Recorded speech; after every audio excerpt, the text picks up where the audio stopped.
Hello students. तो आज का चैप्टर है दादी का रेडियो। रेडियो आप सब लोगों ने देखा है? चलो रेडियो बताने से पहले बता देता हूँ कि ये जो चैप्टर है ये डीएवी स्कूल में पढ़ने वाले बच्चों की क्लास 4 की हिंदी की किताब से है। किताब का नाम है भाषा माधुरी और चैप्टर का नाम दादी का रेडियो। तो आजकल के बच्चों ने जो 4th क्लास में 5th क्लास में पढ़ रहे हैं उन लोगों ने शायद रेडियो नहीं देखा हो या किसी बच्चे ने देखा हो। एफएम रेडियो का नाम तो लोगों ने सुना होगा, जिसको वो बड़ी आसानी से अपने मोबाइल में चला लेते हैं, है ना।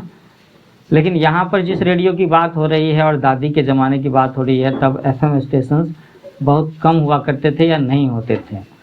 उस समय लोगों के घरों में डिश टीवी का कनेक्शन नहीं होता था, एलसीडी नहीं होता था, लोगों के पास मोबाइल नहीं होते थे और टेलीविज़न भी बहुत ही कम घरों में हुआ करता था। रेडियो क्या होता था? रेडियो एक इलेक्ट्रॉनिक डिवाइस है जो तुम्हारी किताब की साइज़ का हुआ करता था और इसमें यह ऑप्शन था कि हम लोग अलग अलग स्टेशन पर लिंक करके उसमें से हम लोग अपनी पसंद के गाने सुन सकते थे।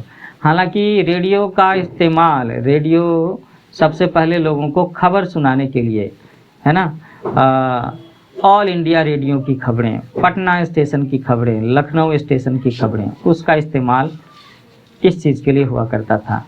और एक समय में जब हमारे देश में मुख्यमंत्री को, प्रधानमंत्री को, राष्ट्रपति को, पूरे देश के लोगों को एक साथ में संबोधित करना होता होगा, तो उस केस में वो रेडियो पर प्रसारण होता था उनके भाषण का।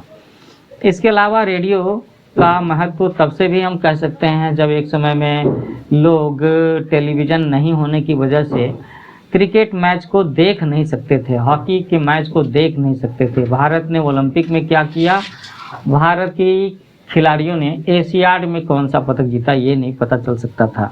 तो उस समय रेडियो ही सबकी आँख, कान, नाक, कान हुआ करता था, जिसके जरिए वो दुनिया भर की खबरें, दुनिया भर की बातें जान सकते थे। साथ साथ में वो पसंद की फिल्मों के गाने, म्यूजिक के बारे में, वेदर फोरकास्टिंग, एग्रीकल्चर के बारे में चीज़ों को जान सकते थे। तो चैप्टर पर आते हैं, दादी का रेडियो। रोहित नाम का एक बच्चा है और वो बच्चा अपने माता पिता के साथ में चंडीगढ़ में रहता था।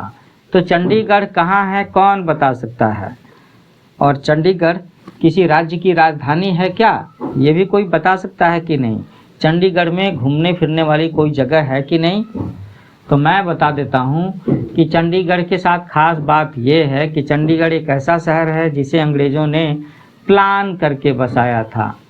उस शहर में बिल्डिंग, सड़क, हॉस्पिटल, स्कूल, कॉलेज बनाए जाने से पहले एक विदेशी आर्किटेक्ट ने बड़े से नक्शा बना करके उसकी अच्छे से प्लानिंग की थी कि इस तरह की सड़कें होंगी, कॉमर्शियल बिल्डिंग्स यहाँ होंगी, सरकारी ऑफिसेज यहाँ होंगे, स्कूल इधर होंगे, धनी लोगों के रहने के घर इस तरफ में होंगे, आम लोगों के रहने के घर इधर होंगे, ऐसा कुछ।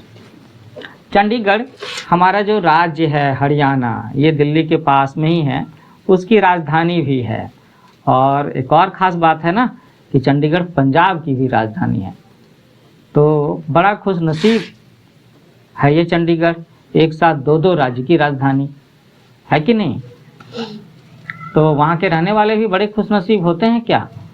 अब ये पता करने की बात है। वैसे जिन लोगों को गर्मी की छुट्टियों में चंडीगढ़ जाना हो तो मैं एक हिंट देता हूँ कि वहाँ पर 2 चीज़ें बड़ी घूमने की हैं। एक तो बड़ा सा बोटेनिकल गार्डन है, पिंजौर गार्डन, तो उसमें दुनिया भर के बहुत सारे अलग अलग तरह के पेड़ पौधों को वहाँ पर लगाया गया है। दूसरा एक रॉक गार्डन भी है जिसे एक कलाकार ने बेकार पड़ी हुई चीज़ों से बनाया हुआ है, चट्टानों से, पत्थरों से बनाया हुआ है।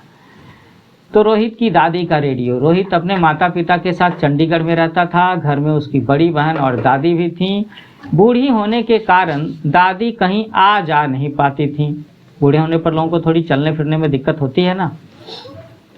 लेकिन रोहित को अपनी दादी से बहुत प्यार था। और प्यार होने की वजह क्या होती है कि अक्सर घरों में जो दादी नानियाँ होती हैं वो अपने पोते नाती को बहुत प्यार करते हैं और कई बार मम्मी पापा के पिटाई से बचाते भी हैं। ऐसा होता है कि नहीं कभी किसी को याद हो तो कमेंट में लिखो।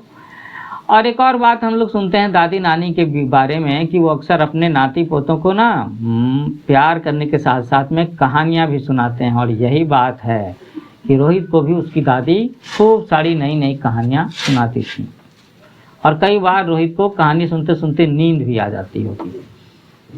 रोहित दादी को अपने स्कूल और मोहल्ले की बातें बताता कि स्कूल में आज ऐसे हुआ, मोहल्ले में ये बात हुई, ये खिलौने वाला आया, सब्जी वाले के यहाँ ये फल बिक रहा था, दूध वाले की दुकान पर बड़ी भीड़ थी, ऐसी कुछ बातें।